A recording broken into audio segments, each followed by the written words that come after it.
بسم الله الرحمن الرحيم.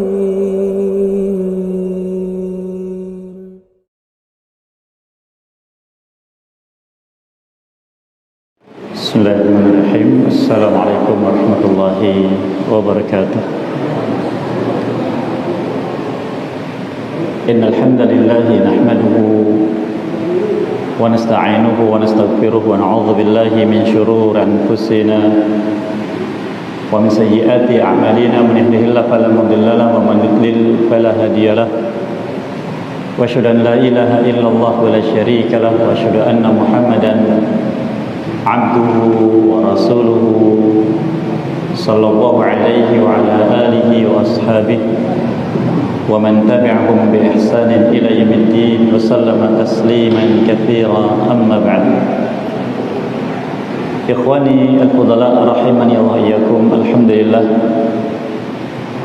pada kesempatan malam ini kita kembali mendapatkan kemudahan untuk bisa melangsungkan kembali majlis kita untuk bersama mengambil petunjuk ayat-ayat Al-Quran agar kita bisa menjalankan kehidupan ini mengikuti petunjuk Allah Azza wa Jalla, dan berharap dengan ini juga dijauhkan dari segala keburukan yang mengantarkan kepada murkanya. Semoga kita mendapatkan bimbingan dari Allah Azza wa Jalla untuk bisa senantiasa istiqomah di atas iman sampai kita berjumpa dengannya dalam keadaan demikian. Kita masih bersama faedah yang kita ambil dari petunjuk ayat Al-Quran, masih bersama surat Al-Baqarah, dan pada malam ini insyaAllah kita akan memasuki ayat yang ke-99 sampai ayat yang ke-101. Namun sebelumnya mohon untuk dibacakan lebih dahulu. Tafadhal. أعوذ بالله من الشيطان الرجيم ولقد أنزلنا إليك آيات بينات وما يكفر بها إلا الفاسقون أوكلما نبذه فريق منهم بل أكثرهم لا يؤمنون ولما جاءهم رسول من عند الله مصدق لما معهم نبذ فريق من الذين أوتوا الكتاب كتاب الله وراء ظهورهم كأنهم لا يعلمون. Barakallahu fikum. Allah berfirman, a'udzu billahi minasyaitonir rajim. Walaqad anzalna ilaika ayatin bayyinat wama yakfuru biha illal fasiqun. Sesungguhnya kami telah menurunkan kepadamu wahai Muhammad sallallahu alaihi wasallam ayat-ayat yang jelas, dan tidaklah mengingkarinya kecuali orang-orang yang fasik. Aw kullama 'ahadu 'ahdan nabadahu fariqun minhum bal aktsaruhum la yu'minun. Dan setiap kali mereka melakukan perjanjian, maka mereka, sebagian dari mereka membatalkannya, mengingkarinya. Bahkan kebanyakan dari mereka tidak beriman kepada Allah Subhanahu wa taala dan ayat-ayatnya.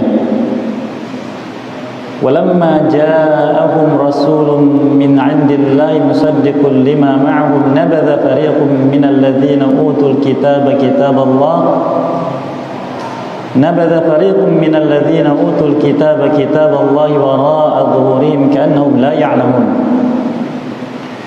Dan tatkala datang kepada mereka seorang rasul dari Allah, dari sisi Allah diutus kepada mereka, membenarkan apa yang ada bersama mereka dari Taurat, maka sebagian dari orang-orang yang diberi kitab mereka mengingkarinya, membatalkannya, menyembunyikan kitab Allah di belakang punggung-punggung mereka seakan-akan mereka tidak mengetahui. Ayat-ayat yang mulia ini masih kelanjutan penjelasan dari Allah Subhanahu wa taala tentang perbuatan orang-orang Yahudi secara khusus dan ahli kitab terdahulu dari Bani Israel, menjelaskan secara khusus kepada kaum muslimin, kepada orang beriman tentang siapa Yahudi dan siapa ahli kitab, dan menjelaskan pada mereka siapa sebenarnya Yahudi agar mereka menyadarinya. Karena Nabi kita SAW dan Al-Quran yang Allah turunkan bersama beliau pada masa di mana manusia terdiri dari dua kelompok besar. Yang pertama adalah ahlu kitab, yang mereka menjalani kehidupan mengikuti petunjuk kitab Allah Azza wa Jalla yang sudah diturunkan sebelumnya, mengikuti nabi-nabi yang diutus sebelumnya. Yang kedua yaitu musyrikun atau mereka bangsa Arab,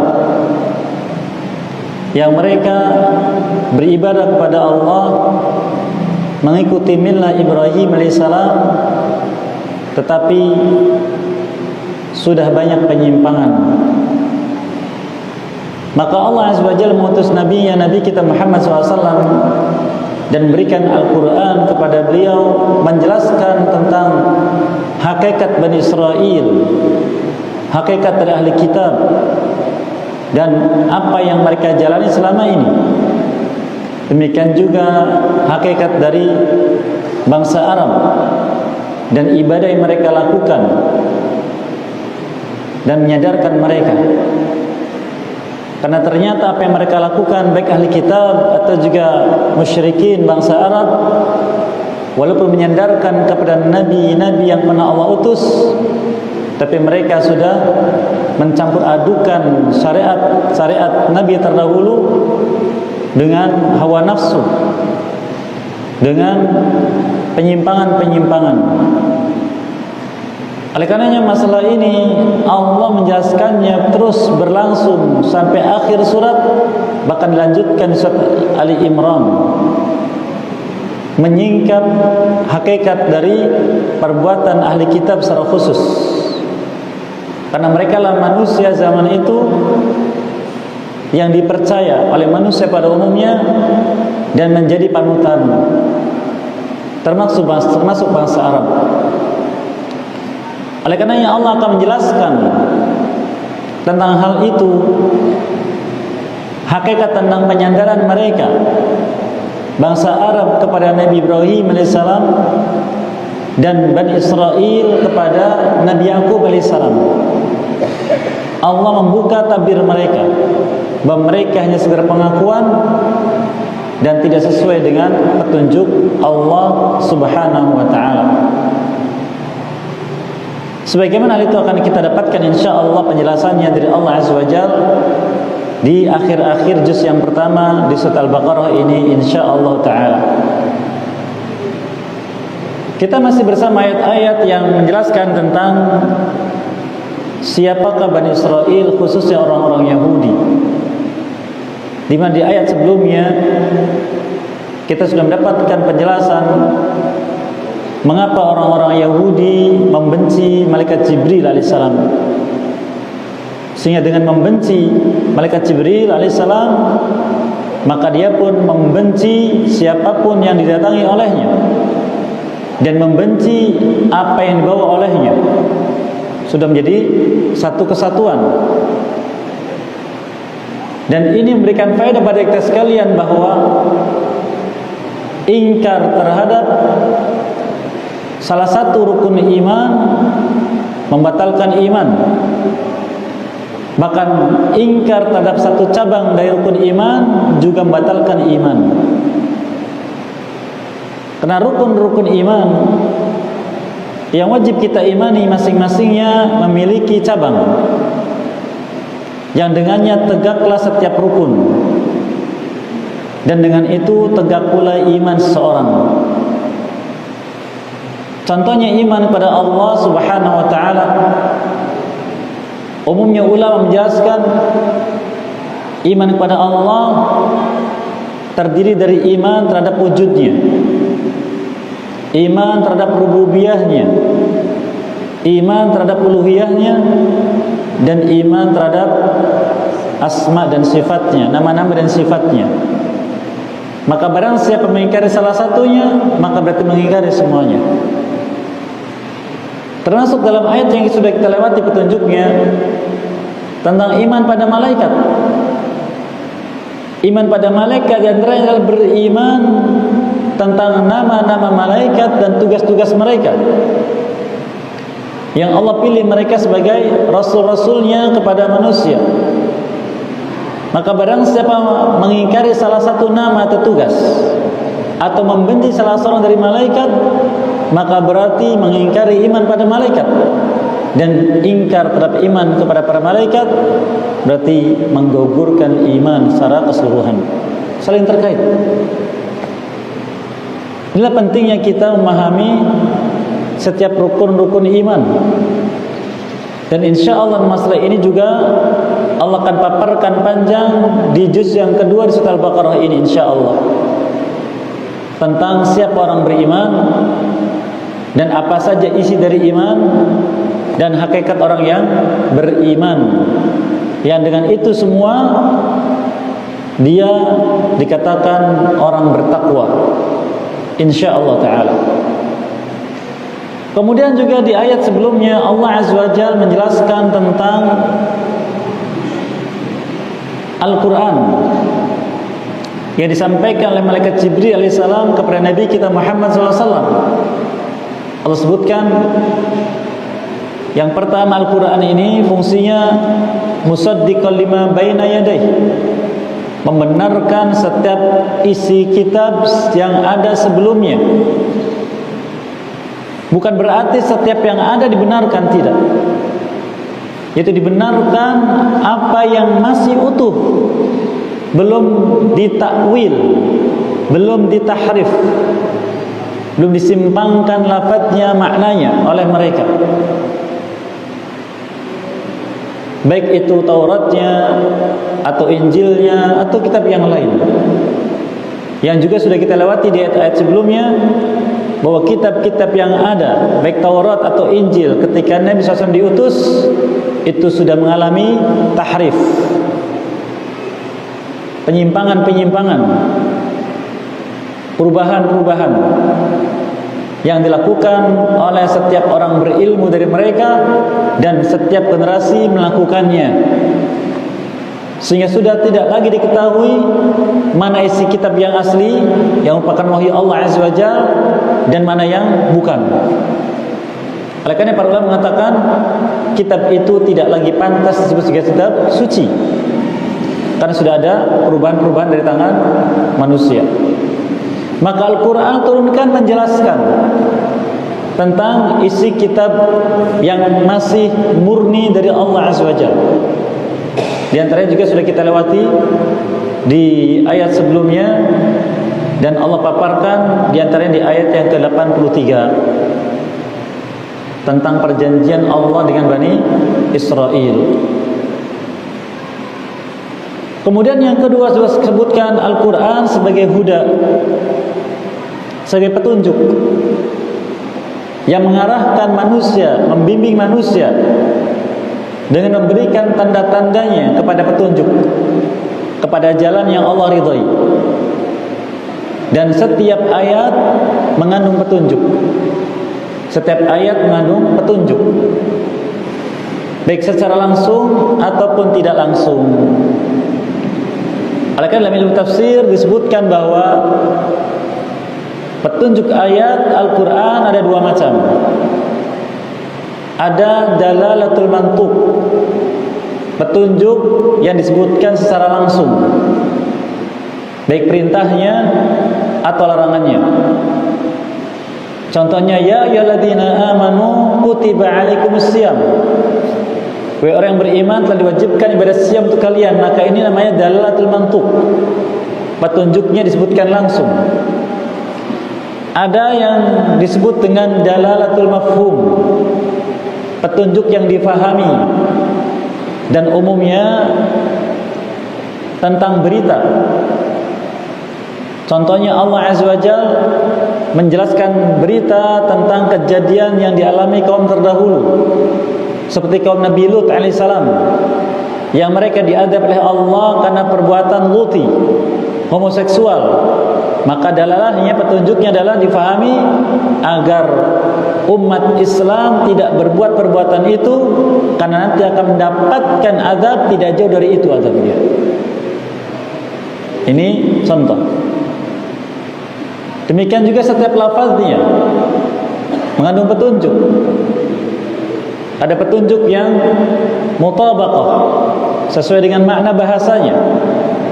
Ada yang disebut dengan petunjuk tadhamun, yang terkandung dalam makna lafaz. Dan ada petunjuk namanya ilzam, yaitu yang terkait. Ini contoh-contoh petunjuk. Kemudian yang ketiga sebutkan wa busyra lil mu'minin, kabar gembira bagi orang beriman. Apa itu? Yaitu segala keutamaan. Maka apabila kita mendapatkan keutamaan-keutamaan bagi orang beriman, itulah busyra. Dan juga termasuk di dalamnya busyra lil kafirin, kabar gembira bagi orang kafir. Oleh karenanya Allah Azza wa Jalla menyebutkan kabar gembira tersebut bagi orang kafir. Di antaranya adalah Allah sebutkan di surat Ali Imran.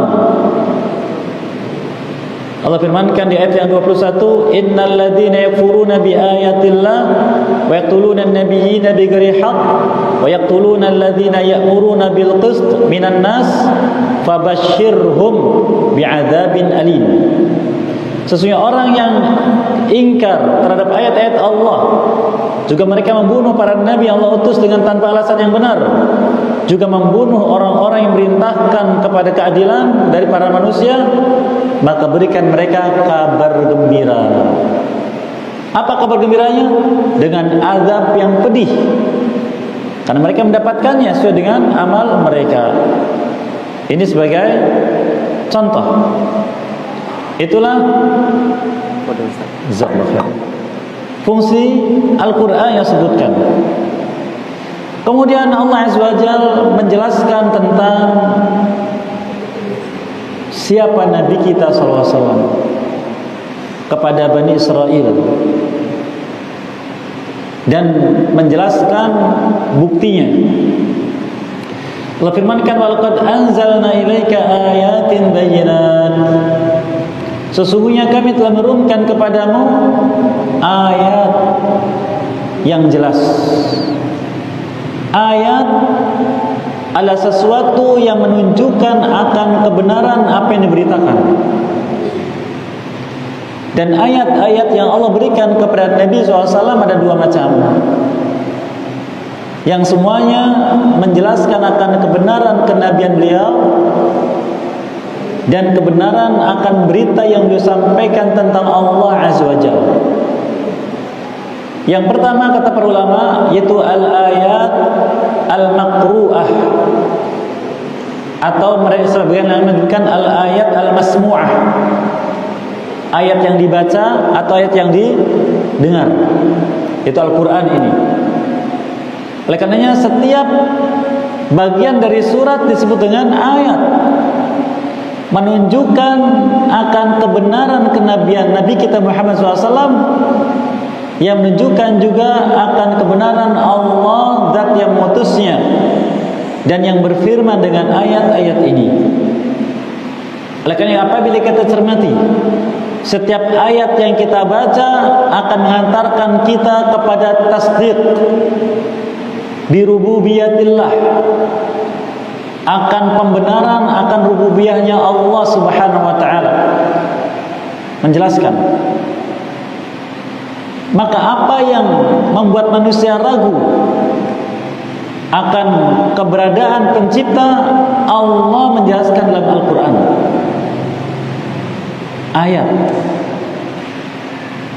Oleh karena orang yang dengan tulus membaca Al-Quran akan terbuka hatinya untuk tunduk kepada pencipta alam semesta yang berfirman dengan ayat-ayat ini. Ayat yang kedua yaitu al-ayat al-mar'iyah, ayat-ayat yang dilihat, al-mawjudah amaman nas, yang ada di depan manusia, wahya al-alam as-sufli wal-ulwi, yaitu alam semesta yang di bawah ini, bumi yang kita pijak, dan alam yang di atas, yaitu langit dan isinya. Semua ayat. Oleh karena Allah Azza wa Jalla menyebutkan hal tersebut, diantaranya tentang ayat-ayat tersebut, seperti yang Allah Azza wa Jalla sebutkan di surat Fussilat ayat yang ke-37. Wa min ayatihi al-lailu wan-nahar wasyamsu wal-qamar. Dan di antara tanda-tanda keagungannya adalah adanya malam dan siang, matahari dan bulan.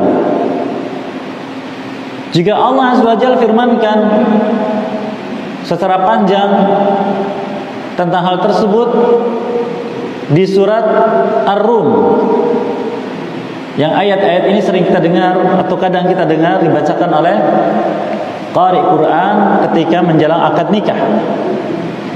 Allah firmankan dari ayat yang ke-20 di surat Ar-Rum, wa min ayatihi an khalaqakum min turabin thumma idza antum basyarun tantashirun.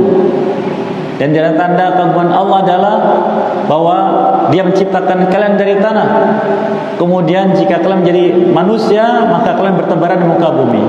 Terus Allah sebutkan diawali ayat-ayat dengan wa min ayatihi sampai ayat yang ke-25. Ini diantara contoh. Dan Allah Azza wa Jalla menyebutkan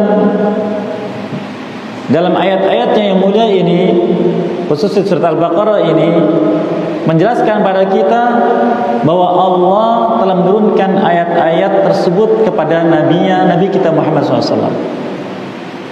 Sedangkan ayat yang dimaksud di sini al-bayyinat, yaitu mukjizatnya yang menunjukkan akan kebenaran kenabian beliau sallallahu alaihi wasallam, bahwa beliau diutus dari Allah Subhanahu wa taala. Ayat-ayat yang bayyinat, yang jelas. Sifat dari ayat bayyinat karena tidak mengandung keraguan sama sekali. Tidaklah meragukan mukjizat-mukjizat yang diberikan oleh Allah Azza wa Jalla pada beliau, melainkan orang-orang yang hatinya kotor, ada pengingkaran dan ada pendustaan. Maka menjelaskan, wa ma yakfuru biha illal fasiqun, dan tidak ada mengingkari kecuali orang-orang yang fasik. Fasik sifat yang Allah berikan bagi orang-orang yang meninggalkan iman, yang meninggalkan ketaatan, memilih kekufuran dan memilih maksiat. Dan hukum ini, istilah ini atau vonis ini Allah sebutkan dengan berbagai macam untuk jenis perbuatan manusia yang sama. Ada fasik seperti dalam ayat ini, ada kafir, ada zalim, dan semisalnya. Maka lafaz-lafaz ini apabila disebutkan secara bersamaan maknanya masing-masing, Tetapi apabila disebutkan satu saja, maka maknanya sama dengan yang lain. Contohnya di sini dikatakan wa ma yakfuru biha illal fasiqun. Dan tidak ada mengingkari ayat-ayat tersebut, yaitu mukjizat yang Allah berikan kepada Nabi SAW, melainkan yang fasik itu mereka orang yang kafir, orang yang zalim dan semisalnya. Sama. Adapun bila disebutkan secara bersama dalam satu ucapan, maka maknanya masing-masing. Seperti Allah Azza wa Jalla sebutkan di surat Al-Hujurat tentang hal tersebut. Allah firmankan di surat Al-Hujurat di ayat yang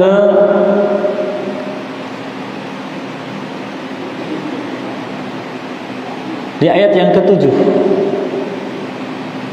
Allah firmankan wa karraha ilaikumul kufra wal fusuqa wal isyan.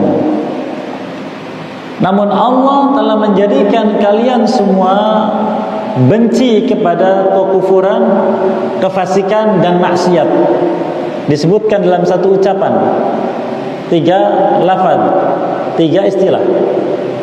Maka kufur maknanya sesuatu yang menyebabkan keluar dari Islam. Kefasikan maknanya sesuatu yang diancam dengan azab.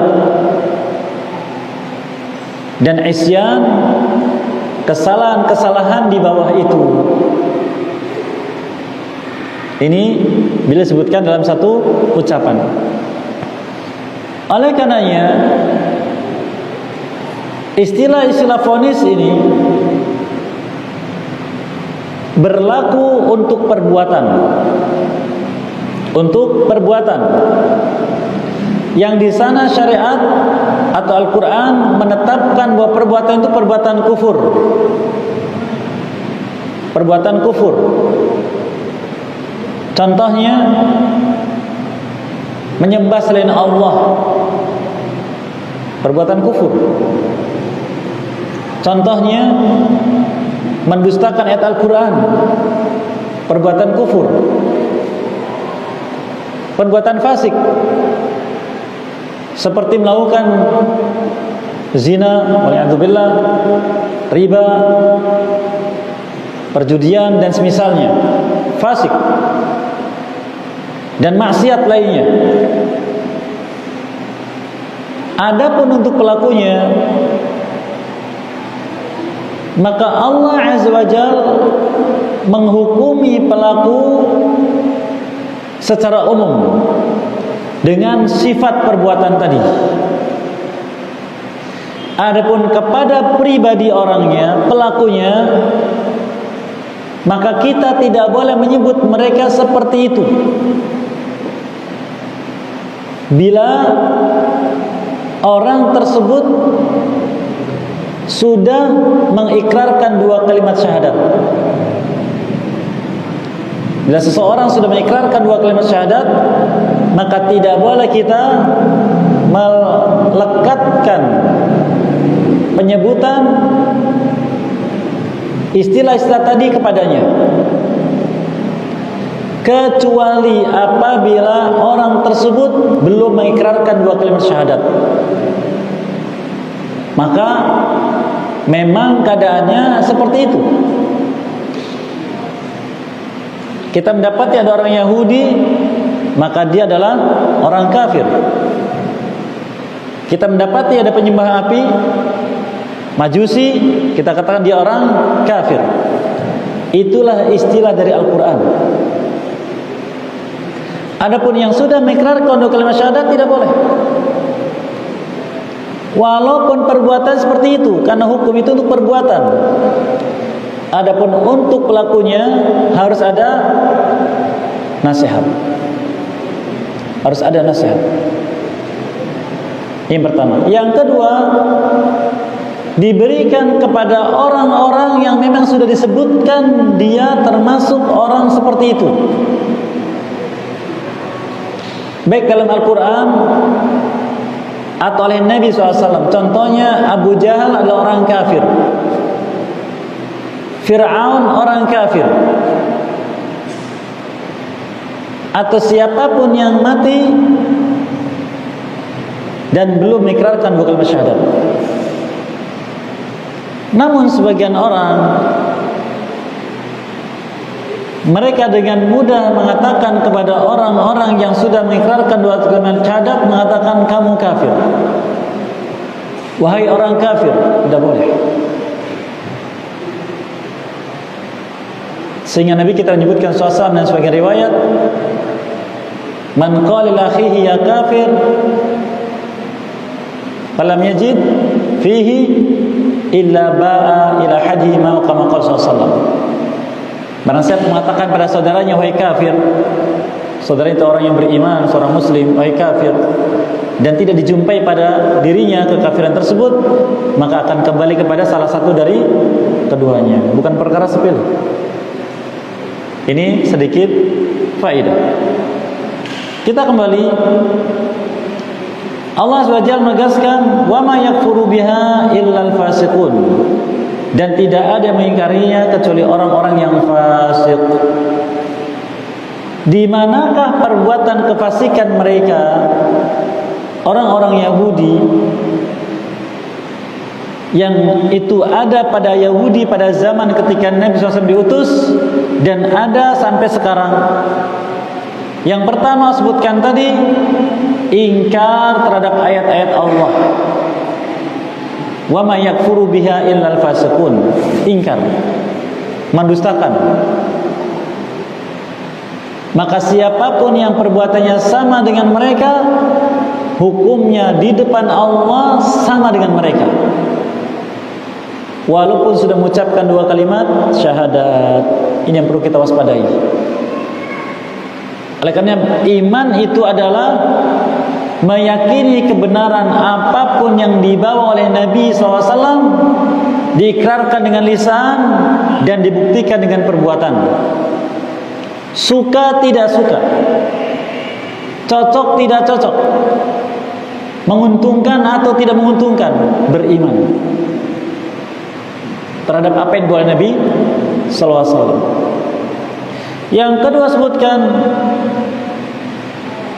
nabdul ahdi, membatalkan perjanjian. Dan di ayat sebelumnya yang tadi kita sebutkan di ayat 83 contohnya, Allah Azza wa Jalla menyebutkan perjanjian yang Allah ikat terhadap Bani Israel. Kita kembali ke belakang di ayat 83. Wa idh akhadna mitsaqa Bani Israil, dan ketika kami mengambil perjanjian dari Bani Israel, la ta'buduna illallah, agar kalian tidak beribadah kecuali hanya kepada Allah. Wa bil walidaini ihsana, berbakti pada dua orang tua dan seterusnya. Itu isi perjanjiannya di antaranya. Dan Allah Azza wa Jalla menyebutkan juga kepada kaum muslimin yang mengikuti Nabi kita Muhammad SAW, menjelaskan agar mereka menunaikan perjanjian dengan Allah. Seperti yang disebutkan di surat Al-An'am di ayat 152. Allah firmankan di akhir ayat, wa bi ahdillahi aufu, dan dalam kalian dengan perjanjian kalian dengan Allah tunaikan. Kita punya perjanjian dengan Allah. Mana perjanjiannya? Ketika kita mengikrarkan dua kalimat syahadat, asyhadu an la ilaha illallah, asyhadu anna muhammadar rasulullah, kita sudah mengikat perjanjian. Apa itu? Untuk bertauhid dan untuk mengikuti Nabi SAW. Itu janji kita. Oleh karenanya ketika ayat ini turun, Nabi kita SAW membacakannya pada para sahabatnya. Ibnu Mas'ud radhiyallahu anhu mengatakan, barang siapa ingin mengetahui wasiat Nabi kita Muhammad SAW, di sana ada penutup wasiatnya, maka bacalah ayat-ayat ini. Surat Al-An'am dari ayat 151 sampai 153. Perjanjian dengan Allah Azza wa Jalla. Dan Allah Azza wa Jalla sudah kita lewati juga menuntut Bani Israel agar menunaikan perjanjian mereka dengan Allah Azza wa Jalla.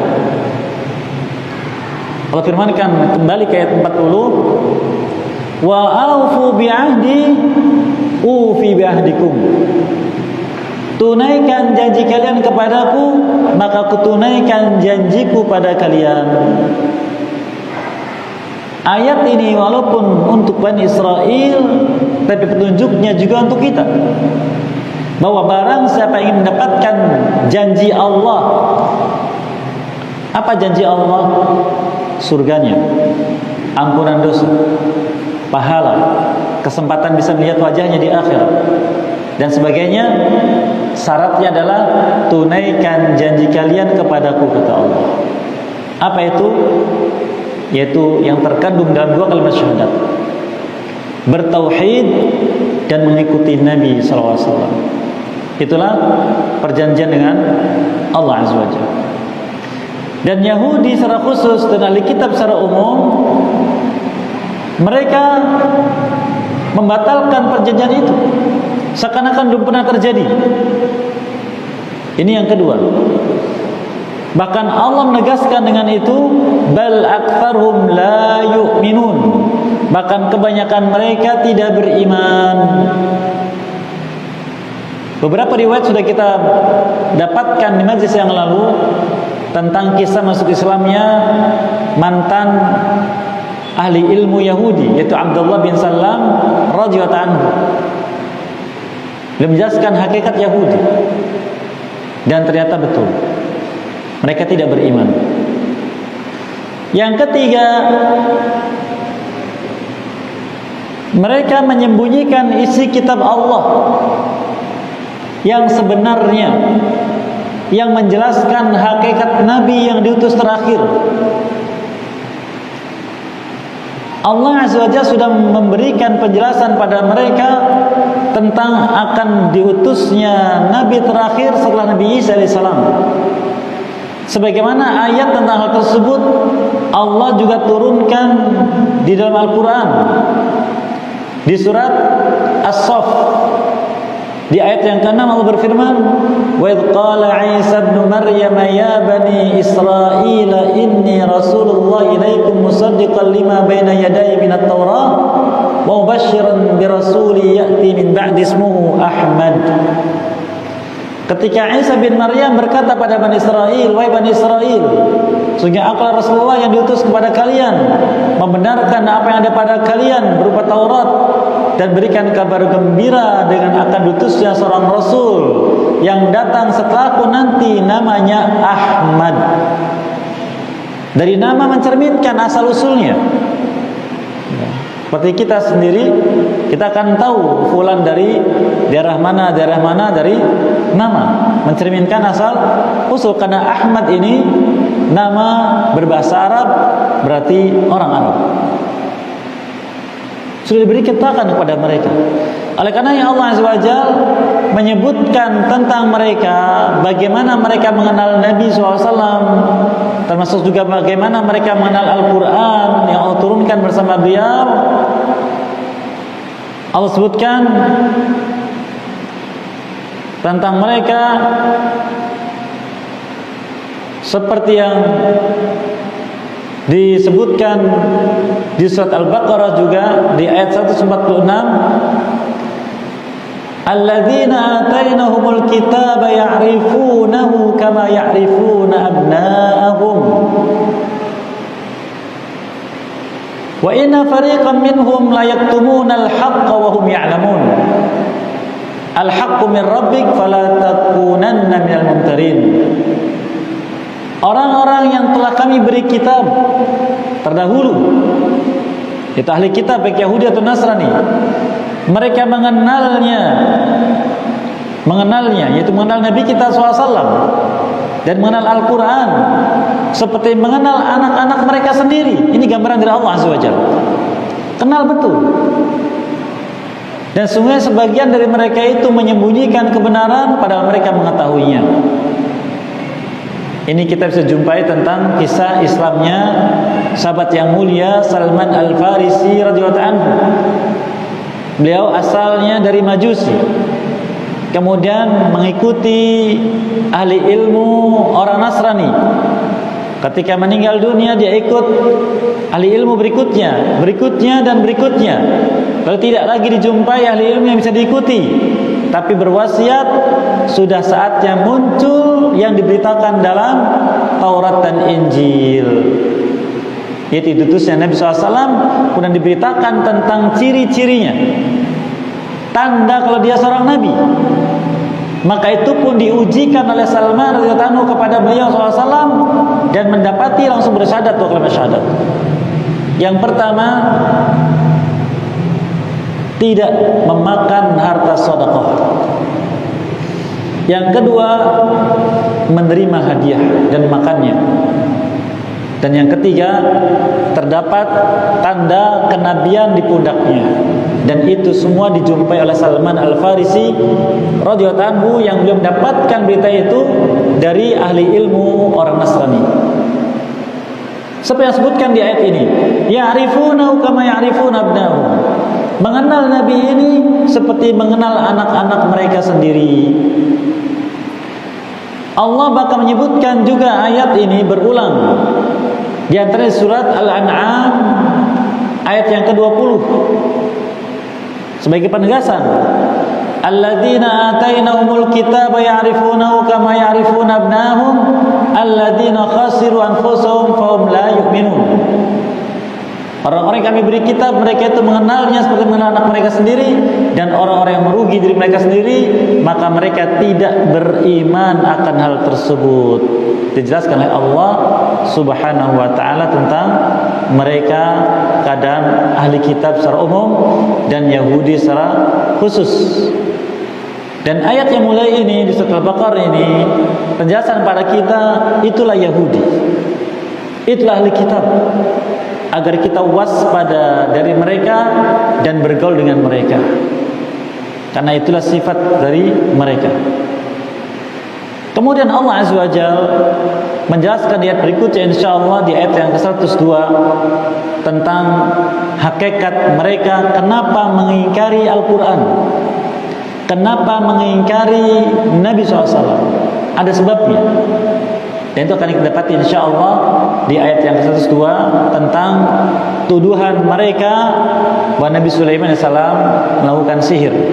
Itu akan kita ambil faedahnya bila mengizinkan di majlis berikutnya.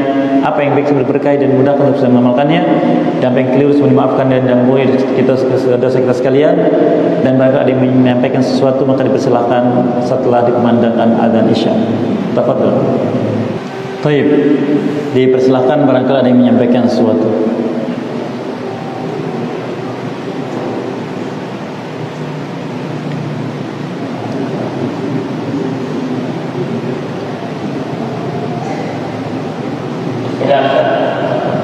Apabila kita perhatikan Al-Quran, di situ hubungan Yahudi dan Nasrani sepertinya bermusuhan saja. Gimana? Hubungan Yahudi dan Nasrani sepertinya bermusuhan. Kemudian kita lihat dari sejarah bagaimana Yahudi dan Nasrani mereka sebaliknya. Tapi apabila kita perhatikan mereka sekarang, sepertinya mereka sekarang bersatu dalam unsur Islam. Bahkan orang Nasrani itu seperti memuji orang Yahudi bahasa Tuhan Allah, bahkan juga mereka jalan ke Yerusalem. Kira-kira kenapa ya? Barakallahu wa khairan. Allah Azza wa Jalla telah menjelaskan tentang hakikat mereka, orang-orang Yahudi dan Nasrani, bahwa mereka satu sama lain sebenarnya saling mencela, saling bermusuhan. Ayat yang firmankan diantaranya di surat Al-Baqarah ini juga, dan ayatnya tidak jauh dari apa yang sudah kita sampai. Di ayat yang ke-113 Allah firmankan, wa qalatil yahudu laysatin nasara ala syai' Wa qalatin nasara laysatil yahudu ala syai' wa hum yatluna al-kitab. Orang Yahudi berkata tentang Nasrani, mereka itu tidak di atas apa-apa. Agama mereka itu agama bukan apa-apa. Kata Nasrani, Yahudi pun begitu. Padahal mereka masing-masing baca kitab. Di muslimin terjadi tidak? Apa kata setelahnya? Subhanallah, ini petunjuk. Kadzalika qala alladziina la ya'lamun mithla qaulihim. Demikianlah terjadi pada kaum muslimin seperti ucapan mereka, karena mereka tidak punya ilmu tentang petunjuk Al-Quran. Terjadi kan? Terjadi. Seharusnya dijauhi yang seperti itu. Namun mereka itu bisa bersatu. Kapan? Ketika memerangi Nabi SAW dan kaum muslimin. Bahkan juga bersama musyrikin. Hal ini sebagaimana yang Allah Ta'ala firmankan di dalam kitabnya. Allah menyebutkan tentang mereka.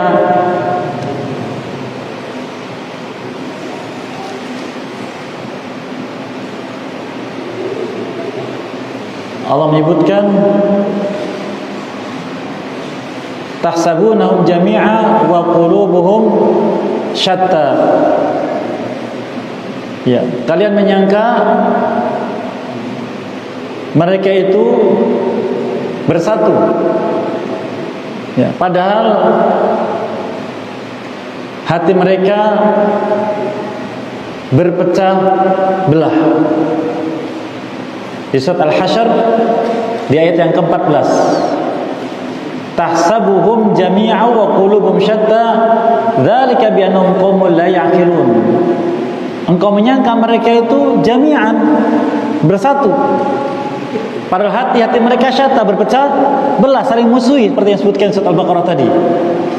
Itu semua karena mereka kaum yang tidak berakal.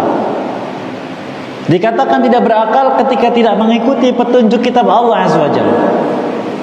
Jadi kalau kita ingin tahu orang itu berakal atau tidak, maka lihatlah perbuatannya mengikuti petunjuk kitab ataukah tidak. Mengikuti petunjuk berarti berakal, tidak mengikuti tidak berakal. Demikian. Wallahu a'lam.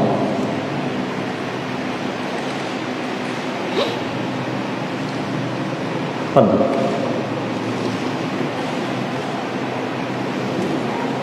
Waalaikumsalam warahmatullahi wabarakatuh.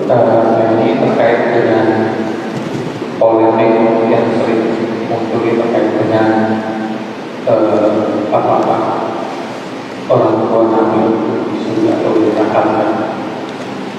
Jadi pertanyaan itu adalah orang pada masa itu atau pada masa orang tua Rasulullah itu seharusnya mengikuti agama yang mana? Apakah mengikuti agama Nasrani sebagai kitab yang terakhir pada waktu itu, ataukah mengikuti agama Yahudi, ataukah mengikuti milah Ibrahim sebagaimana yang banyak diikuti oleh anak? Dengan catatan ketiganya itu masih lurus, jadi yang terakhir atau boleh pilih salah satu. Baik, barakallahu fikum wa jazakumullahu khairan. Memang terjadi polemik di antara kaum muslimin tentang sikap dan pendapat di manakah orang tua Nabi SAW, apakah di surga atau di neraka. Pertama, masalah ini gaib. Kenapa gaib? Karena mereka berdua wafat sebelum Nabi SAW diutus, gaib. Maka Nabi sendiri pun tidak tahu, kecuali mendapat berita dari mana? Dari Allah Azza wa Jalla. Yang pertama. Dan kita orang yang mengaku beriman, syaratnya beriman pada yang gaib. Allah firmankan di awal Al-Baqarah sudah dilewati, alladzina yu'minuna bil ghaib, wajib. Berarti kalau gaib beritanya kembali kemana? Kepada Allah Azza wa Jalla. Maka bila kemudian terjadi perselisihan, apa petunjuk Quran ini? Kita diuji apakah kita mau mengikuti petunjuk Quran atau tidak. Allah firmankan di surat Ali Imran dan di surat An-Nisa ayat 59. Wa in tanaza'tum fi syai'in farudduhu ila Allahi war Rasul in kuntum tu'minuna billahi wal yawmil akhir dzalika khairu wa ahsanu ta'wila. Jika kalian berselisih masalah, berselisih pendapat tentang suatu urusan apapun, syai'in umum, apapun, apa solusinya? Apa kata Allah? Faruddu, kembalikan sesuatu itu kepada Allah, itu kitabnya, dan kepada Rasul, berita darinya, sunnah yang sahih. Jika betul syarat, maknanya kalau menolak bisa kufur. Jika betul kalian beriman pada Allah dan hari akhir, yang demikian itu mengembalikan permasalahan yang dipersisikan kepada kitab Allah dan sunnah Rasulullah SAW adalah khairu wa ahsanu ta'wila, takwil terbaik dan lebih baik dilakukan bagi kalian. Saya kira jelas petunjuknya. Ini yang kedua.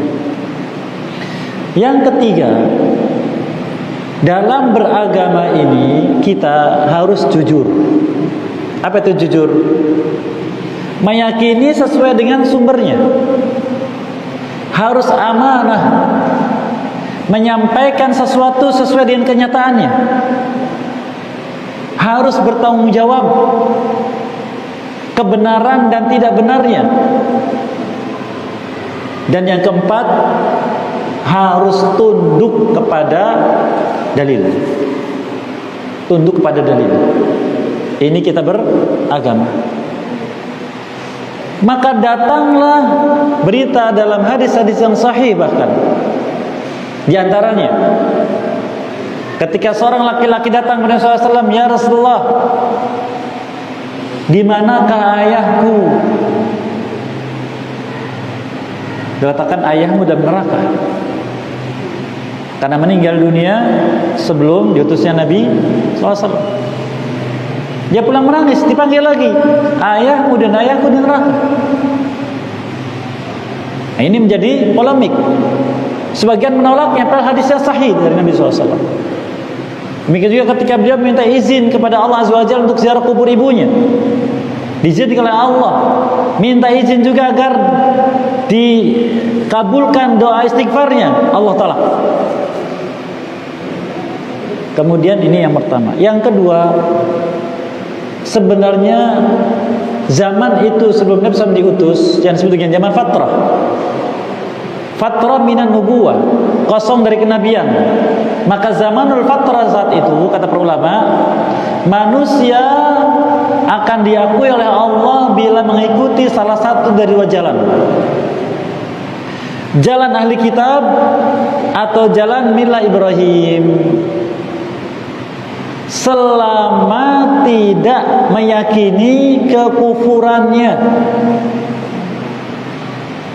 Beliau menyebutkan dalam hadis Imam Tabrani rahimahullah taala, sebelum mengatakan menghasankan di sini, beliau bersabda, ra'aitu Waraqah bin Naufal fi ahsanis surah.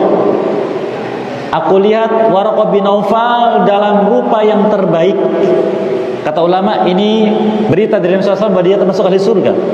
Karena dia sebelum wafatnya, dia menjadi orang Nasrani, dan ketika Nabi SAW menyampaikan berita mendapatkan wahyu, dia katakan itu Namus, yaitu Jibril yang datang kepada Musa.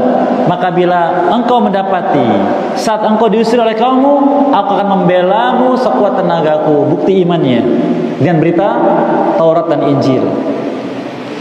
Yang kedua, seorang Arab, Sa'id bin Zaid. Sa'id bin Zaid di antara orang jarang dari bangsa Arab yang tetap berpegang teguh dengan milah Ibrahim. Dia mengingkari kebiasaan kaumnya yang tawaf dengan telanjang, yang mengagungkan berhala-berhala. Dia mengingkari. Dan dia bersahabat dengan Waraqah bin Naufal. Tapi Waraqah bin Naufal milih ikut Nasrani, dia tetap dengan milah Ibrahim sampai wafatnya. Itulah yang diakui. Sedangkan keluarga Nabi sendiri SAW dari kakeknya Abdul Muttalib, dari paman-pamannya Abu Lahab, Abu Jahal, Abu Talib, Semuanya di atas mila Ibrahim yang sudah dicampur dengan kesyirikan, maka menjadi pengurus Ka'bah dan sekitarnya yang ada berhala-berhala. Dan itulah yang berlaku. Dan tidak ada satu dalil pun yang sahih yang menjelaskan tentang selain daripada itu. Maka kita mengikuti petunjuk Al-Quran seperti kita sebutkan tadi, kecuali bila ada yang bisa menghadirkan hadis yang sahih selain daripada itu, maka wajib bagi kita untuk mengikuti. Wallahu a'lam. Saya kira demikian. Mohon maaf atas keterbatasan dan kelupaan. Wallahu a'lam. Muhammadin wa ala alihi wa sahbihi ajma'in. Qudawaan alhamdulillahi alamin. Subhanallahi bihamdik asyhadu an la ilaha illa anta astaghfiruka wa atubu ilaik. Assalamualaikum warahmatullahi wabarakatuh.